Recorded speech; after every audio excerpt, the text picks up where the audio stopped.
The Raven by Edgar Allan Poe. Upon a midnight dreary, while I pondered weak and weary over many a quaint and curious volume of forgotten lore, while I nodded, nearly napping, suddenly there came a tapping, as of someone gently rapping at my chamber door. "'Tis some visitor," I muttered, "tapping at my chamber door. Only this, and nothing more." Ah, distinctly I remember, it was in the bleak December, and each separate dying ember wrought its ghost upon the floor. Eagerly I wished the morrow, vainly I had sought to borrow from my book surcease of sorrow, sorrow for the lost Lenore, for the rare and radiant maiden whom the angels name Lenore, nameless here forevermore. And the silken, sad, uncertain rustling of each purple curtain thrilled me, filled me with fantastic terrors never felt before, so that now, to still the beating of my heart, I stood repeating, "'Tis some visitor entreating entrance at my chamber door. 'Tis some late visitor entreating entrance at my chamber door. This it is, and nothing more." Presently my soul grew stronger, hesitating then no longer. "Sir," said I, "or Madam, truly your forgiveness I implore, but the fact is, I was napping, and so gently you came rapping, and so faintly you came tapping at my chamber door, that I scarce was sure I heard you." Here I opened wide the door. Darkness there, and nothing more. Deep into that darkness peering, long I stood there wondering, fearing, doubting, dreaming dreams no mortal ever dared to dream before. But the silence wasn't broken, and the darkness gave no token, and the only word there spoken was the whispered word Lenore. This I whispered, and an echo murmured back the word Lenore. Merely this, and nothing more. Back into the chamber turning, all my soul within me burning, soon I heard again a tapping, somewhat louder than before. "Surely," said I, "surely that is someone at my window lattice. Let me see then what thereat is, and this mystery explore. Let my heart be still a moment, and this mystery explore.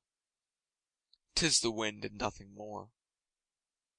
Open here I flung the shutter, when with many a flirt and flutter in there stepped a stately raven of the saintly days of yore. Not the least obeisance made he, not an instant stopped or stayed he, but with mien of lord or lady perched above my chamber door, perched upon a bust of Pallas just above my chamber door, perched and sat, and nothing more.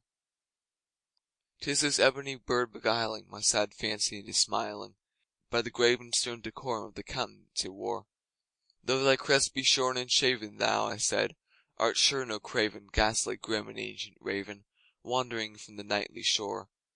Tell me what thy lordly name is on the night's Plutonian shore." Quoth the raven, "Nevermore." Much I marvelled this ungainly fowl, to hear discourse so plainly thought. Its answer little meaning, little relevancy bore, for we cannot help agreeing that no living human being ever yet was blessed with seeing bird above his chamber door, bird or beast upon the sculptured bust upon his chamber door, with such name as Nevermore. But the raven, sitting lonely on the placid bust, spoke only that one word, as if his soul in that one word he did outpour.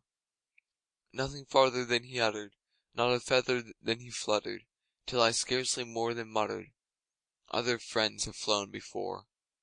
On the morrow he will leave me, as my hopes have flown before." Then the bird said, "Nevermore." Startled at the stillness broken by reply so aptly spoken, "Doubtless," said I, "what it utters is only shock in store, caught from some unhappy master, whom unmercifully disaster followed fast and followed faster, till his songs one burden bore, till the dirges of his hope that melancholy burden bore, of never, never more." But the raven still beguiling all my sad soul into smiling, straight I wheeled a cushioned seat in front of bird and bust and door. Then upon the velvet sinking, I betook myself to linking fancy unto fancy, thinking what this ominous bird of yore, from this grim, ungainly, ghastly, gaunt and ominous bird of yore, meant in croaking "Nevermore." This I sat engaged in guessing, but no syllable expressing to the fowl whose fiery eyes now burned into my bosom's core. This and more Sample complete. Ready to continue?